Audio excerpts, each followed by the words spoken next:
Welcome on behalf of Dallas College and the sustainability team.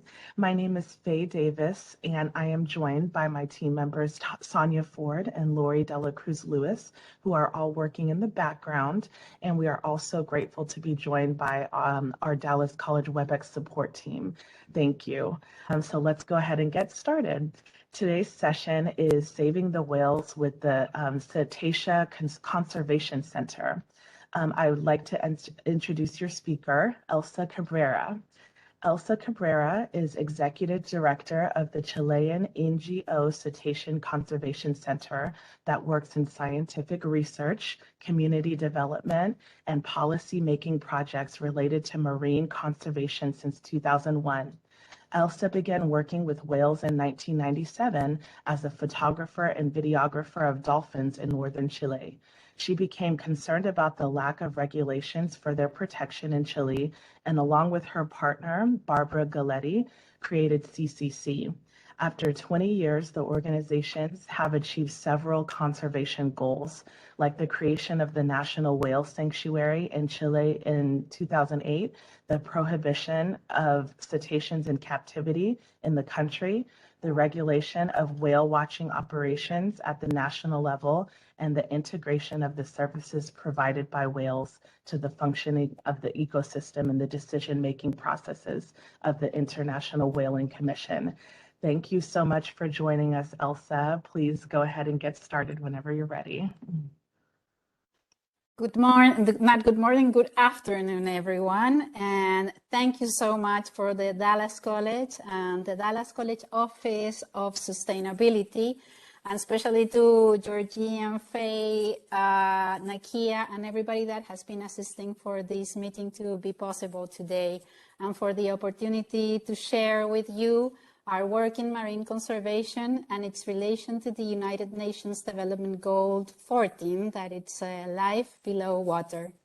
As Faye said, my name is Elsa Cabrera, and I'm the Executive Director of the Cetacea Conservation Center that has been working 20 years for the conservation of the marine environments and the cetacean species, also known as whale and dolphins, in Chile and abroad.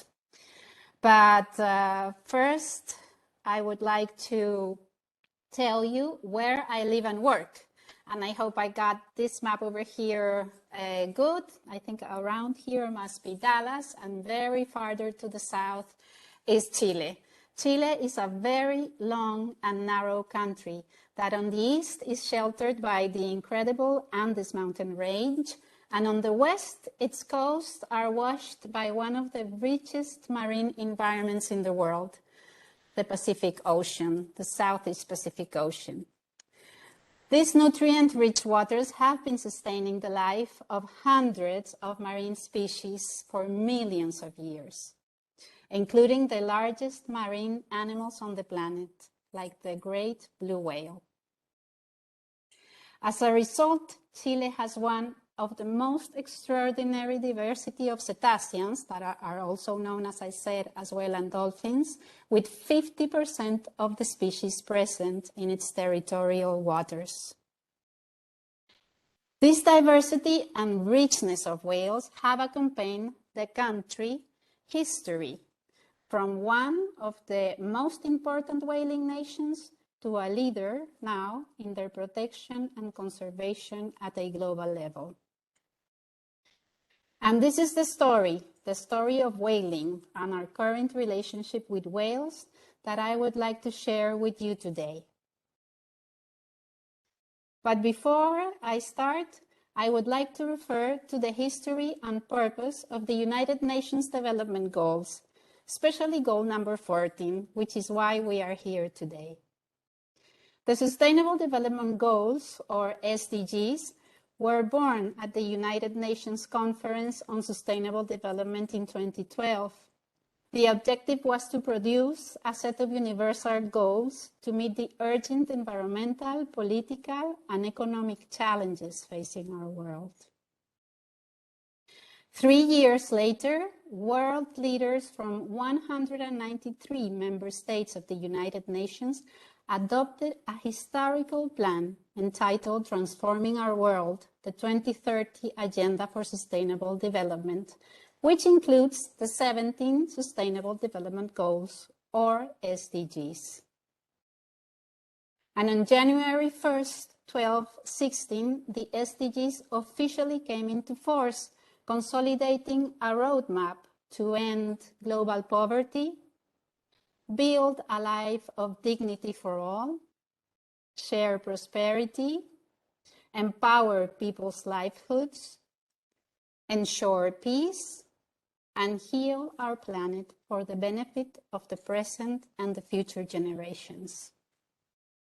As you can see here, the 17 SDGs are related to a wide variety of issues like poverty, clean energy, sustainable cities, life on land, justice and partnerships, and of course, SDG 14, which is the one I will be addressing today.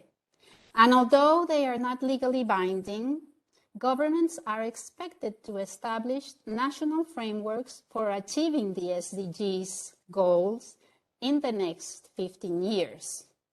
However, half of the time has already passed, and the road is showing not to be easy, and new and complex challenges continually appear, threatening to block the achievement of the SDG goals.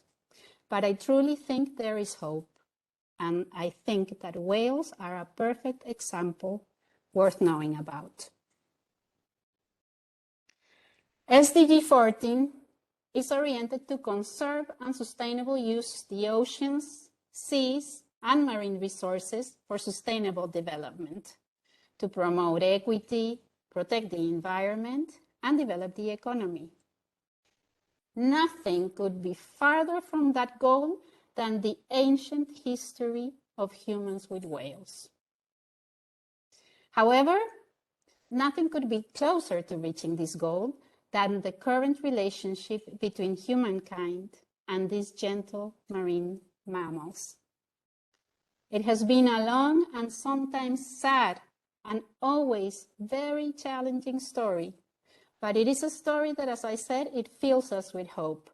A story that shows that we can make positive changes for humanity and the planet, even despite the most complex difficulties. Whales have inhabited the planet for at least 60 million years. They navigated freely the oceans during most of this time, protected from many predators due to their enormous size and strength. But about 4,000 years ago, the Basques, which are natives from a territory currently part of Spain, began hunting an enormous species that became easy prey despite their size. Their slow movement, coastal behavior, and high amount of blubber or fat in their bodies made them the ideal species to catch. These characteristics granted the species the common or popular name of right whale, because for many centuries it was the right whale to hunt. And that is because, along with the sperm whale, it was the only species of whale that floated after being dead. And this allowed the hunters to kill the whale, tow the whales to the coast, debone it, and use it for human consumption. Their hunt was so successful that right whales disappeared only after a few centuries from that territory, forcing whalers to move to other whaling grounds. Also, the use humans gave to whales increased so much that their hunting became one of the most critical activities during the upcoming centuries. Whales literally became a matter of national security for many countries. Between the 17th and 20th centuries, whaling became a vital activity for many countries, especially countries from Europe and also the United States. The quest for whale products sent thousands of seamen into dangerous pursuit of whales across the oceans. During the 17th and the 19th centuries, right whales and sperm whales, which is the one you are seeing here, and is the species famously known thanks to Herman Melville's book, Moby Dick, became the primary target of whalers. But what were the products that made whaling the main economic activity for more than 3 centuries? Today, we are facing an environmental crisis due to the use of fossil fuels. Well, whale oil was as essential in earlier centuries as fossil fuels are today. And the need to use it also caused environmental damages that nature is still trying to recover. We could say that the whaling industry was founded on humanity's love of light, since the main use of whale oil was for illumination. Dead whales were stripped from their blubber, and this fat was later boiled down to obtain a refined oil used in candles, in street linings, and even in lighthouses. It also became a high-quality lubricant for guns, watches, clocks, sewing machines, and typewriters. As technology advanced, the capacity of whale oil to withstand high temperatures made it ideal lubricant for the fast-moving machinery created during the Industrial Revolution. And by the late 19th century, the byproducts of whale oil refinement were used to make soaps to wash the bodies, but also soaps to clean the laundry. So it became a very important product. And by the 20th century, whale oil was introduced into edible goods. And one of them was margarine, that became a staple product in millions of houses around the world because butter was so much expensive. And it was a great replacement for the grease of animals. Although whales were once considered giant marine monsters, most of the species of these gentle giants cannot eat large prey because they don't even have teeth. Except for the sperm whale, that biologically is not even a whale, but that is like a matter of another talk. All whale species have baleen. They don't have a teeth. They have a system known as baleen. Instead of teeth, the whales have a filter feeding system that on the upper jaw is made of hundreds of keratin plates. That is the same protein that builds our hair and our nails, that it's very hard on the outside and it's full of bristles that you can see here on the inside. These systems allow the whale to trap small crustaceans, plankton, and very small fish from the sea while feeding. They are able to widely open their mouth where they trap a lot, even tons of water, along with krill or other small species.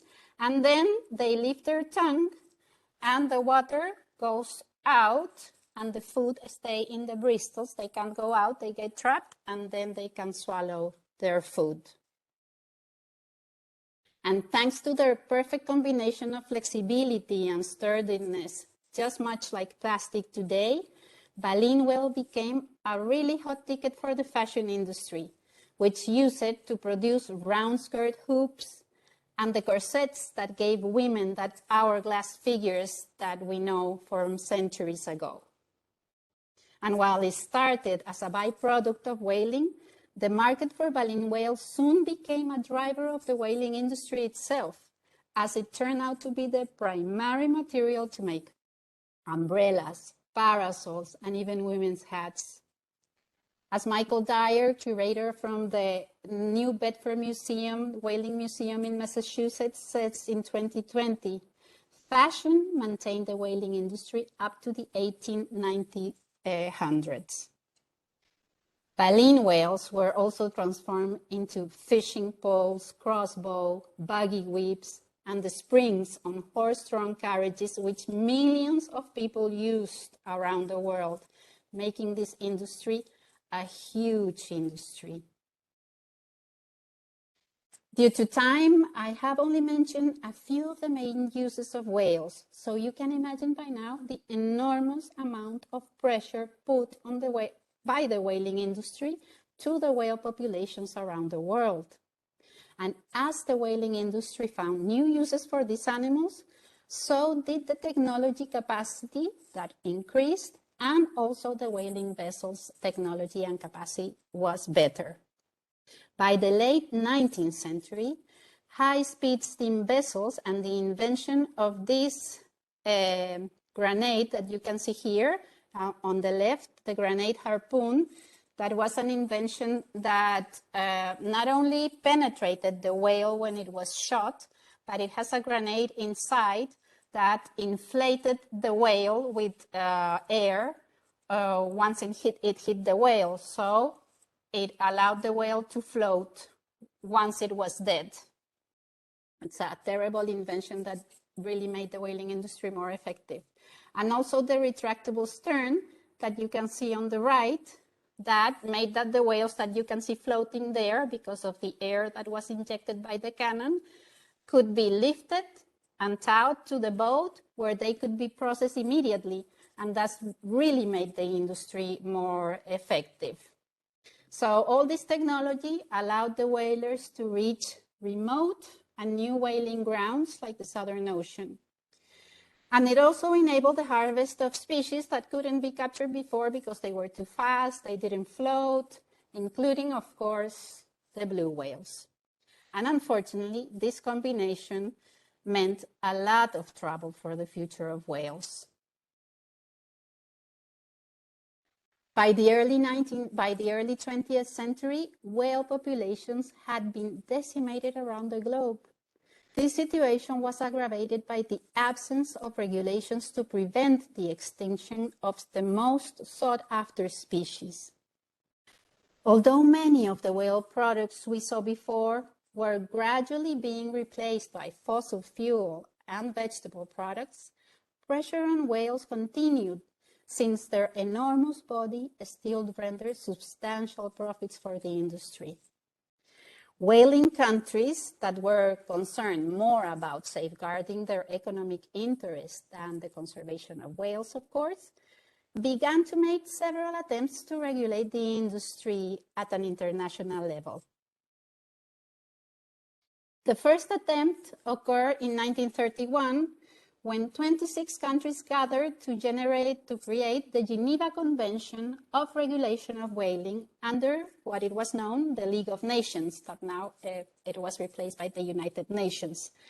And it was supposed to make decisions about the whaling industry. But problems soon became evident when countries like Japan, Russia, and Germany opposed to sign the treaty, and other members considered that the conventions did not go far enough.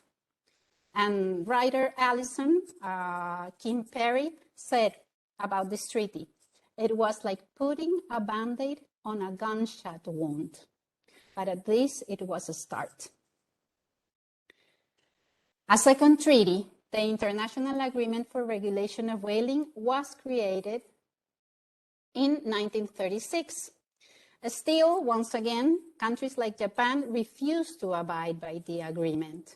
And during the next whaling season, more than 40,000 whales were killed in the Antarctica. To address these failures, the protocol to the London Agreement was adopted that amended the 1936 agreement to establish a whale sanctuary in Antarctica and ban the hunting of humpback whales. That agreement was adopted in 1938. But none of the measures were implemented. So all these three shots to conserve whales failed. And the only relief for the decreasing whale populations came with the outbreak of a terrible event, the World War II, which halted the whaling operations for a while.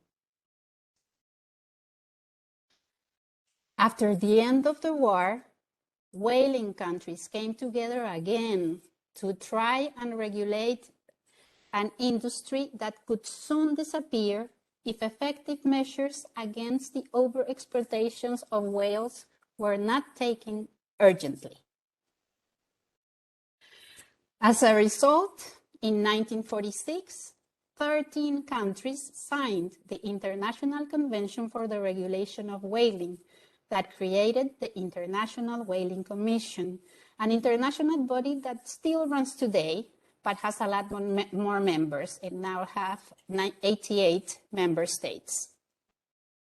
Taking into account the failed experience of the earlier 15 years of whaling diplomacy, due to nations being reluctant to risk giving away their rights, and because of the lack of scientific evidence to direct policies, the founders of the IWC believed that whaling could be salvaged if all members made similar sacrifices, and those sacrifices were based on science. But that proved, again, to be a hard and difficult road. The heart of the IWC is established in its convention, which states that its purpose is to provide for the proper conservation of whale stocks and thus make possible the orderly development of whaling. To do so, a set of measures were laid down in what is known as the schedule of the convention. And these include, among others, conferring complete protection to certain species, designate sanctuaries, and set limits on the number and size of whales that can be caught. The IWC also established 3 categories of whaling: commercial, aboriginal, and scientific whaling. But as with other international agreements that have been created after the IWC, these regulations lack complying mechanisms, making it difficult, if not impossible, for the Commission to advance towards achieving its purpose of safeguarding whale populations for the future generations. And this was the story of the International Whaling Commission for its first 40 years. The details of the continuous failures of the International Whaling Commission to effectively regulate whaling are too many, are too corrupt, and are too long to describe in this session. Still, I highly recommend reading Whales and Nations, Environmental Diplomacy on the High Seas, for those who are interested in these details. But I can briefly tell you that during the first decades, the IWC acted as an unethical, corrupt whalers club, instead of a serious management and conservation body. The greed of its members led them to constantly set far too high quotas, and since the IWC lacks compliance and enforcement programs, these were exceeded way too often.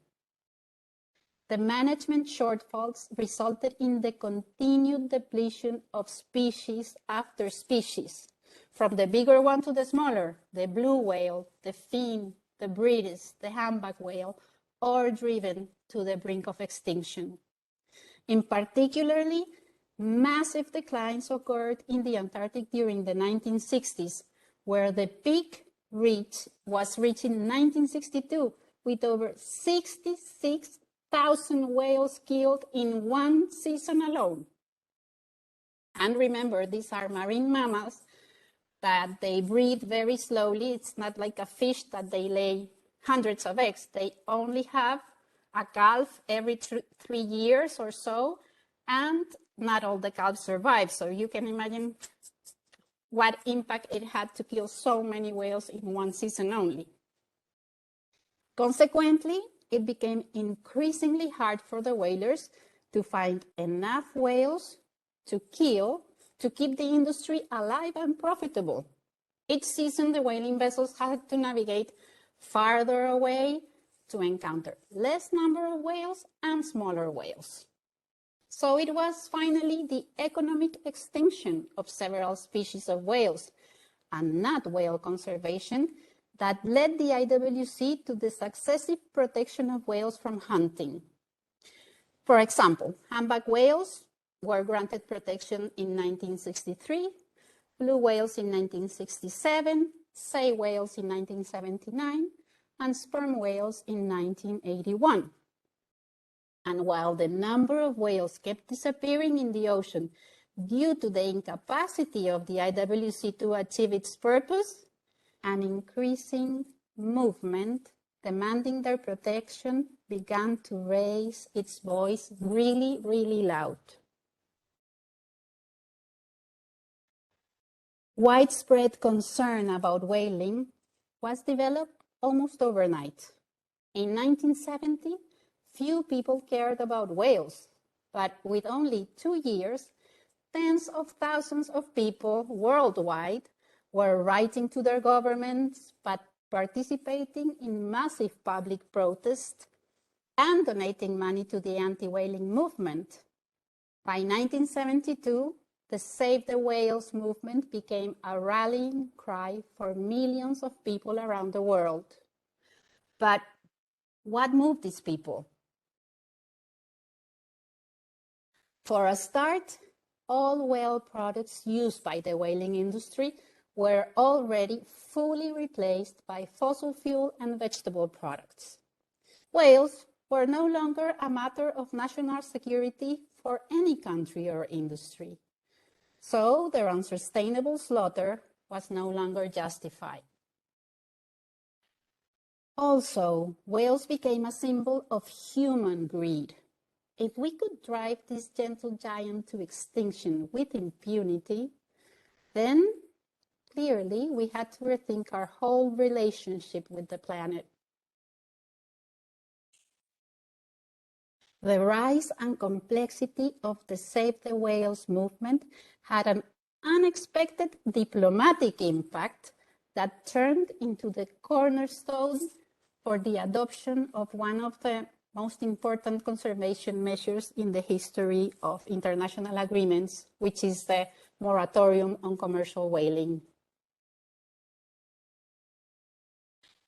Governments understood that business as usual was no longer possible, and in 1972, the United Nations Conference on Human Environment, also known as the Stockholm Conference because it was held in Sweden, called the International Whaling Commission to establish a global moratorium on commercial whaling. This is huge because the people voices in the streets became the voices of the world leaders in this meeting that were demanding the International Whaling Commission to stop the slaughter of whales and avoid the imminent extinction of most of the great whale species. So it became impossible for the International Whaling Commission to ignore this call. And although several nations went to great lengths to stop this advance, the global moratorium on commercial whaling was finally adopted 10 years later in 1982, and it has been into force in 1986, although it was supposed to be adopted for 10 years. But we can see that these changes also changed society, and the moratorium has been sustained during the time because most of the world don't want to kill the whales. But in Latin America, we have a saying that I don't know if you know it in the United States, but it goes with the translation something like this. Once the law is made, a trap is set. And the moratorium on commercial whaling was really no exemption. But I will refer to this very briefly due to the time constraint we have. As I said before, the IWC established 3 categories of whaling: commercial, aboriginal, and scientific. Well, from 1987, 1 year after the adoption of the moratorium, up to 2017, Japan killed more than 20,000 whales in the Southern Ocean Whale Sanctuary around Antarctica.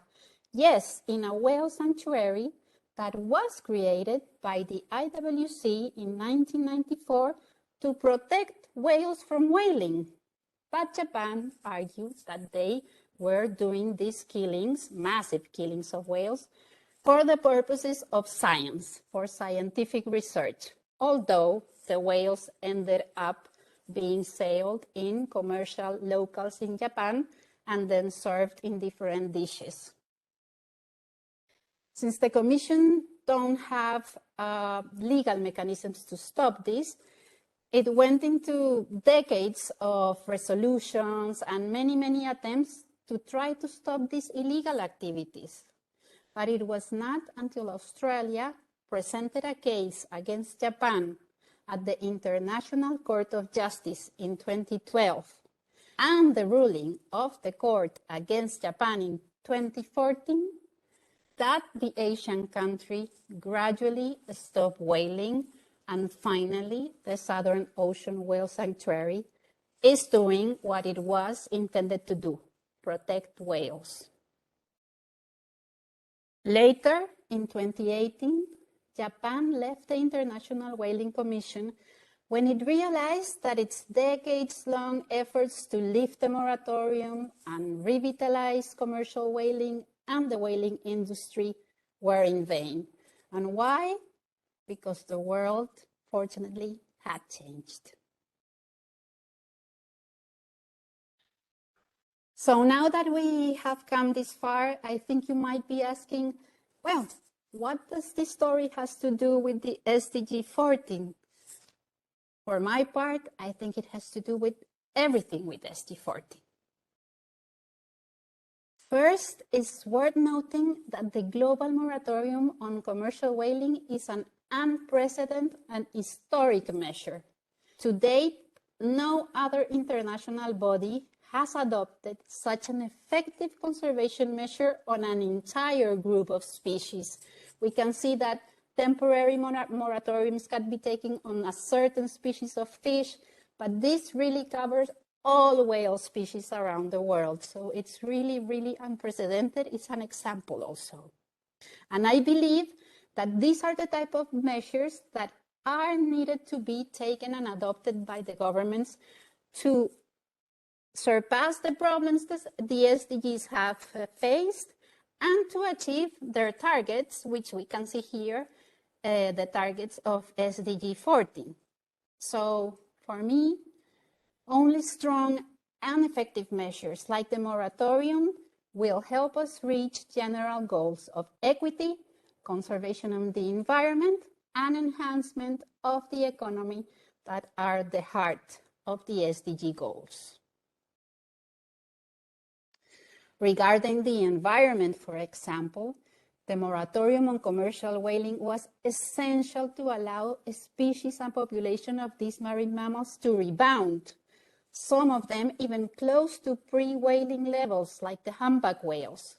Others, like the blue whales, are still endangered, since the whaling industry took more than 99% of the population. But they are slowly returning and repopulating areas where they were not seen for many decades, like southern Chile, where I work. I have been working 20 years in the research of blue whales that began to approach the coast, and we have been able to study them during 20 years and learn a lot about them and the marine ecosystem, thanks to the protection they were granted, otherwise they would have been disappeared. So effective measures like the moratorium are vital to achieving SDG 14 goals of conserving the biodiversity and sustainability of the oceans. And regarding to equity and economic development, although whaling was a profitable activity for many decades, the incomes generated by the industry mainly remained in a few hands, and mainly from investors and company owners. But since the moratorium on commercial whaling and the return of the whales to historic breeding and feeding grounds, thousands of coastal communities and millions of people worldwide generate an income estimated at several $1 billion a year through the development of whale watching. And this is an activity that, as opposed to whaling, can be conducted by large companies like the photograph you saw before, and also by small coastal entrepreneurs that in Latin America are generally come from the artisanal fishing sector. These fishermen have found in whale watching an important economic activity that helps them to overcome the financial crisis generated by overfishing, because basically they don't have fish to capture. And I want to refer briefly to this photograph that it was taken some 15 years ago in northern Chile, where I began my work with cetaceans. This is an artisanal fishing boat that is used, was beginning to be used by the fishermen to take tourists to see the whales, in this case, a pair of humpback whales. Now, currently, the fishermen do have a lot better boats that are especially for whale watching, and they have been able to overcome the poverty line, to send their sons to universities. Their life really, really changed because of the conduction of this activity. And now I want to refer of an outstanding example that it's in Ecuador, in a location called Puerto Lopez. 20 years ago, this was nothing more than a tiny, tiny little village with just 100 people, most of them dedicated to the artisanal fisheries. And this is Puerto Lopez today. This vessel is the one that they use now for the whale watching. Puerto Lopez had always held a treasure that almost also mostly disappeared because of whaling. That is the annual visit of humpback whales, that they go to those waters to breed and to give birth to their calves. And as the moratorium allowed for their recovery, the whales began to return and repopulate this area. And thanks to the work of a dear friend of mine, which I like to mention, Dr. Cristina Castro, the town began to develop whale watching operators, first for local visitors, then national, then international. But they began doing it also, as you saw in the other photos before, in small-scale fishing vessels. 2 decades later, Puerto Lopez is a beautiful and flourishing city with one of the best quality whale watching tourisms in Latin America. Here you can see this on the left is the port where the tourists go to get the ride on the boats, and in the center you can see how important whales are. It's an area to see humpback whales, and you can see the beautiful mosaic that drives the tourists to the port and the vessels. And all this town has been built on whale watching. It's really incredible. All of it depends on whale watching, the hotels, the restaurants, the souvenir shops. They even have a 7-day festival each year to celebrate the presence of whales, and also the whales that are born during each season. Instead of killing them, what researchers do is photo-identify them individually, because in the back of their tail, they have a pigmentation that it's like a fingerprint, and you can do individual photo identification of these species of whales, taking pictures of the ventral side of their tail. And all the whales that are photo-identified that are born in one season, Ecuador grants them a passport, because Ecuador considers they are Ecuadorian whales, and they promote them as ambassadors of the ocean and of ocean conservation around the world. So like Puerto Lopez, I would like to invite you all to visit it. And like this town, thousands of communities around the world now depend on whale watching for their livelihood. And this activity would have never been possible if the moratorium on commercial whaling was not adopted, and adopted in a good time before the species disappeared. But perhaps the most important achievement of the global moratorium on commercial whaling is the relatively new scientific findings from 10 years ago up until now on the role of whales in the functioning of the ecosystem. Thanks to the non-lethal study of these marine mammals, or studying them without need to kill them or harm them, we now know that life on the planet could be endangered without whales in the oceans. This is because live whales act as truly ocean gardeners, providing vital nutrients to the marine ecosystem to maintain healthy and resilient oceans. But how do they do that? And the answer is here in this photograph. This is what you see in the upper image is whale poo. Yes, whale poo, maybe some of you know, maybe some of you don't, has become a significant subject in many international treaties, from the International Whaling Commission, that was the first international body to integrate the services provided by the whales to the functioning of the ecosystem in their decision-making processes, thanks in part of the benefits that are generated by whale poo, to the Intergovernmental Panel on Climate Change. And this is because the nutrient-rich feces of whales are essential to sustain marine life. Each time a whale poo, they discharge a bomb of nutrients, nutrients that are very scarce in the ocean, but that are vital for a living ocean, like iron and nitrogen. They are necessary for the microscopic algae known as phytoplankton to make photosynthesis and bloom. These tiny algae are also the food source of microscopic living organisms, animals called zooplankton, that in turn feed the entire marine food web. So whales are vital for primary marine productivity and for maintaining or helping maintain healthy commercial fisheries, which millions, if not billions, of people worldwide depend on as a source of protein and other nutrients.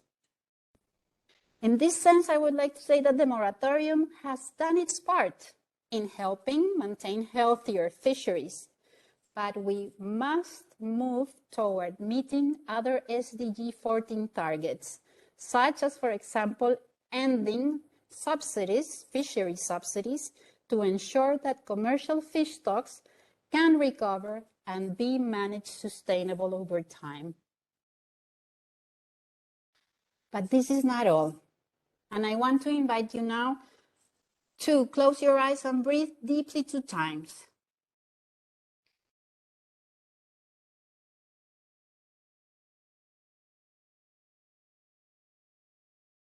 The oxygen of one of those 2 breaths we just took came directly from the ocean. And this is because macro and microalgae produce 50% of the oxygen that we have on Earth. And we all know that without oxygen, we can't breathe, we can't live. Again, whale poo plays a vital role here, since its nutrients allow phytoplankton to bloom. And although they are very tiny, these little plants are responsible for giving us much of the air we breathe throughout our lives, thanks to their photosynthesis process. But perhaps most important during these current times of climate crisis is that the enormous bodies of whales sequester tons of carbons during their life. Now that they are safe from the harpoons and the whaling industry, when whales die naturally, their enormous bodies sink into the ocean floor, sequestering with them significant amount of carbon that can remain out of the atmosphere for centuries and even millennia. Maybe you have seen that some whales, dead whales, wash ashore and they are found stranded and dead. But the number of whales that wash ashore is so much lower than the number of whales that die naturally and sink to the ocean floor, taking with them massive amounts of carbon. So in this sense, whales are also excellent allies in tackling one of the most urgent threats humanity faces today, like climate change. When they were hunted by the whaling industry, the carbon captured in their bodies was liberated to the atmosphere during processing. So here again, we can see the effectiveness of the moratorium on commercial whaling in achieving other SDG goals, like SDG 13 on climate action. So as we have seen, live whales are essential in providing ecosystem services that generate social, environmental, and economic benefits for humankind. In 2018, these services were evaluated by the International Monetary Fund in $2 million a year for each whale in the ocean alive. And this number is being reconsidered, and it seems it's going to be higher in a new study that is being made by Ralph Chammy, who is the economist who is leading this project. So after decades of overexploitation that almost drove them to extinction, the moratorium on commercial whaling not only saved the whales and their marine environment, but is generating social, environmental, and a wide range of new economic and sustainable alternatives.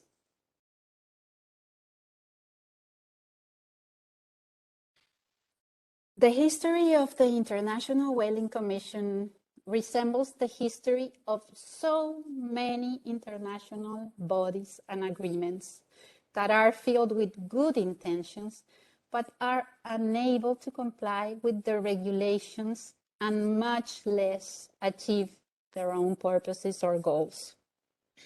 Like other international organizations related to the management and conservation of biodiversity, the IWC had to deal with a major challenge, really, really major, face its own disappearance because of the extinction of the species it was supposed to manage and conserve, or adopt and implement measures required to accomplish its goals.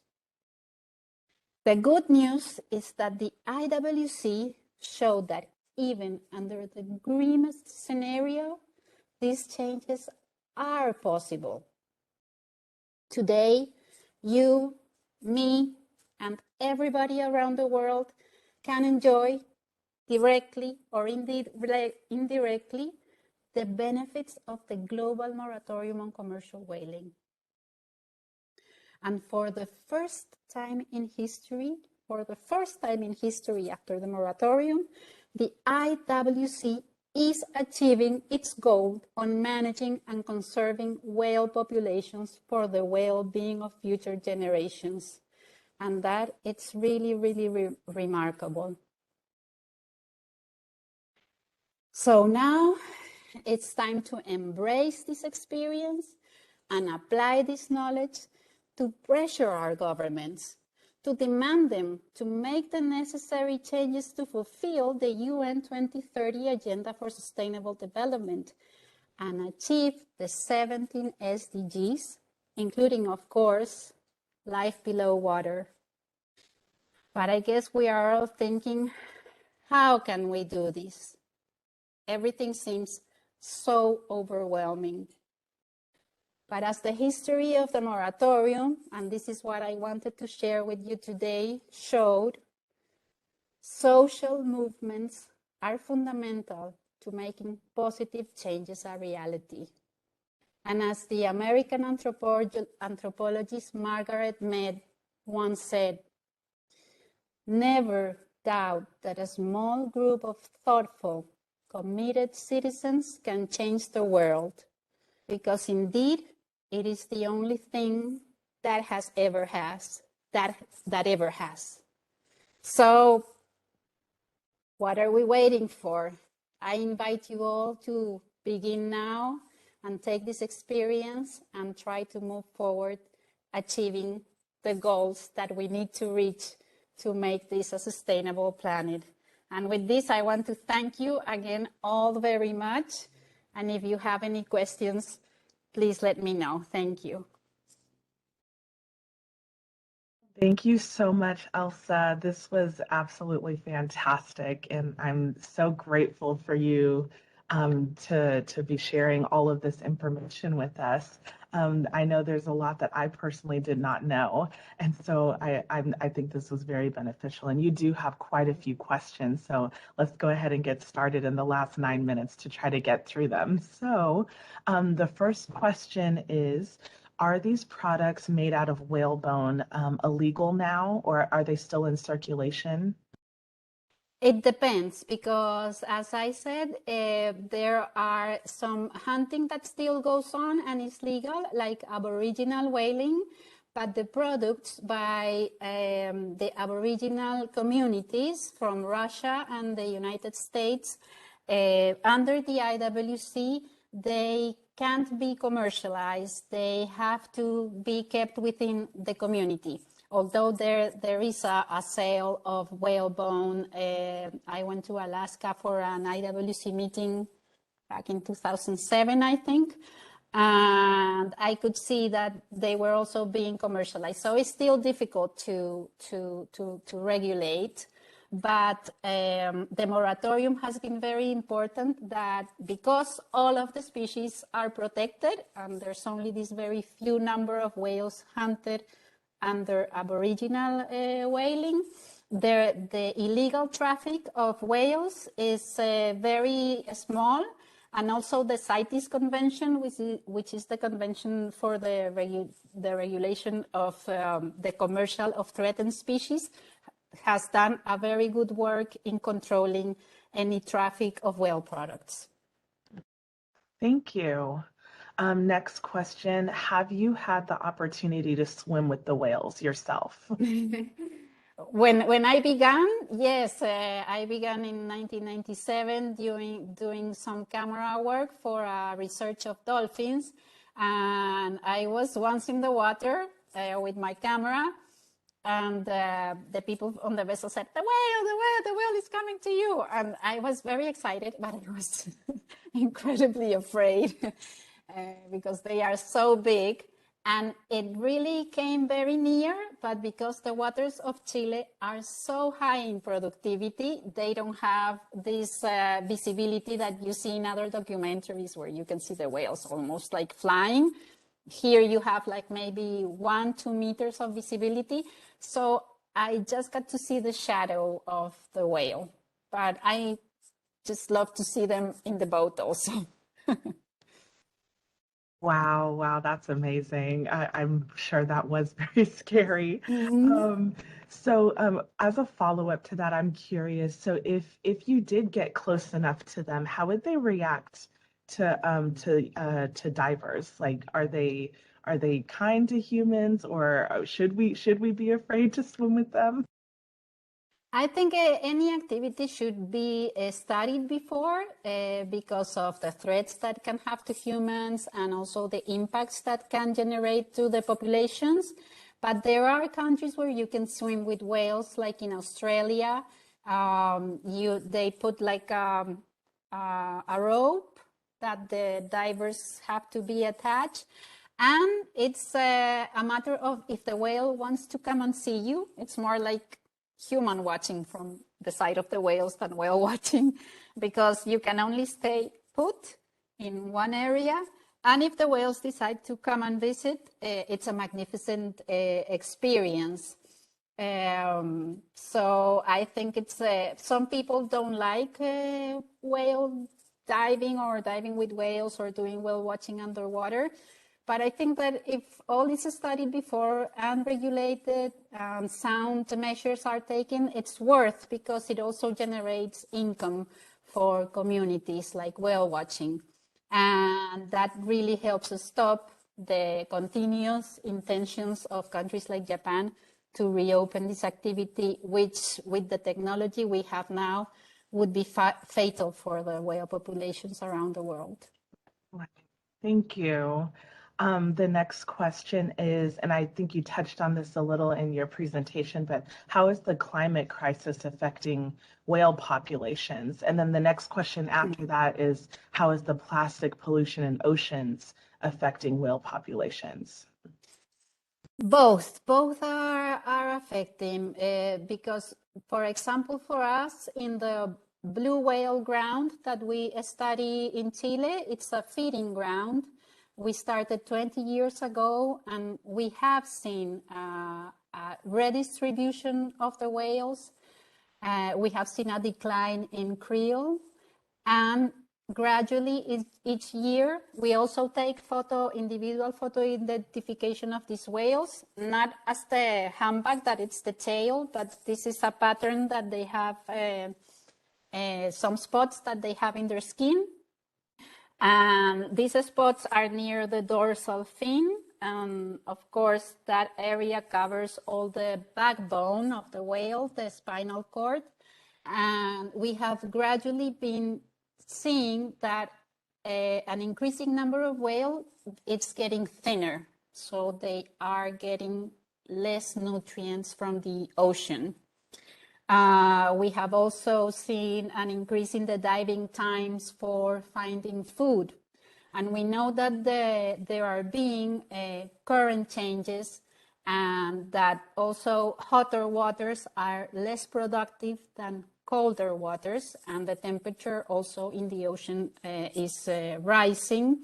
So it is affecting them. And in the International Whaling Commission Scientific Committee, where we also work, we have been evaluating with colleagues the same problems that they are having in different areas of Sri Lanka, of Australia, the United States also. There has been massive die-offs of gray whales in the North Pacific, in California and Mexico, and many of these whales are also in a very poor nutritional condition.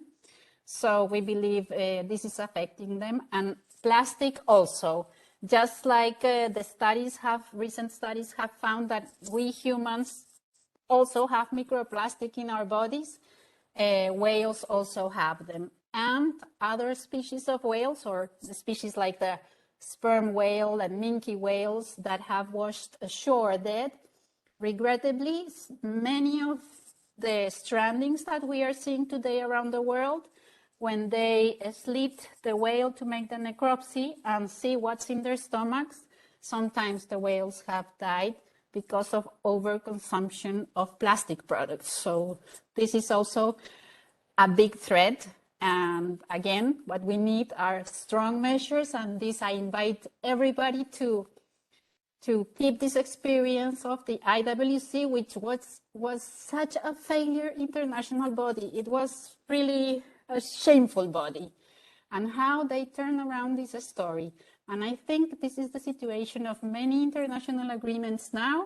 And I think for them to change, we, the citizens, need to get involved and make the changes, demand the changes.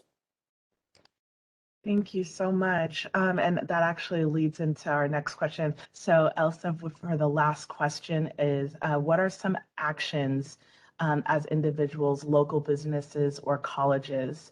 How can we support SDG 14 and goals for whale conservation? How can we support you? Okay, I think for SDG goals, the main power we have today, it's our right to vote, and our right to vote for representatives that are truly committed to strengthen the environmental agenda.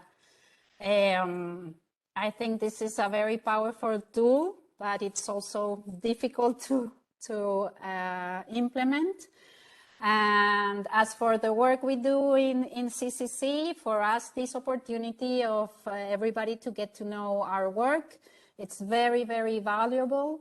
And I invite you all to visit our website, although we only have it in Spanish, but it's very interesting and has a lot of information.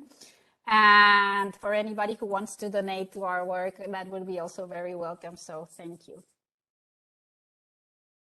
Thank you so much, Elsa. This was absolutely fantastic. And I just posted your website in the chat. So if anyone would like to visit, and I visited, it's very easy to translate, just copy and paste into your Google. So I was able to read through it. So thank you Great. so much, Elsa. Thank you to the audience. Thank you again for everybody who watched. I hope you found it interesting, and any questions that you might have afterwards, just send us an email and I will be very, very glad to answer all your questions. Thank you so much, Faye, and all the technical team and the Dallas College for the invitation.